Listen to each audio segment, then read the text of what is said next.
অনেকেই জানতে চান হুইপ টপিং ক্রিমটা কীরকম, এটার টেস্ট কীরকম, টেক্সচার কীরকম, এটা কীরকম হয় খেতে, এবং হচ্ছে এটা ডেট কোথায় লেখা থাকে। এই যে এখানে যে একটা তারিখ লেখা আছে, যেমন 25/8/24, এটা হচ্ছে মানে এটার উৎপাদন ডেট।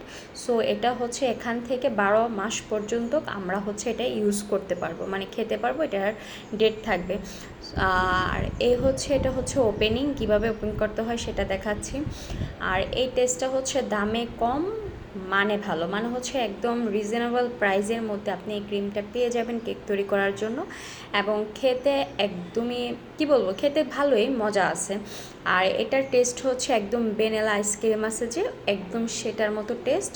আর এটা করার সময় আপনার ভ্যানিলা এসেন্স ইউজ করা লাগবে না, বিকজ হচ্ছে এই ক্রিমটাতে অলরেডি ভ্যানিলা এসেন্সের একটা সুঘ্রাণ আছে। এবং এটাকে অফ করার সময় আমরা এভাবে চেপে দৌড়ে মুখটা অফ করে দিব, দেন হচ্ছে এটাকে ডিপ ফ্রিজে রেখে দিব। এভাবে আমরা সংরক্ষণ করতে পারবো। আল্লাহ হাফেজ।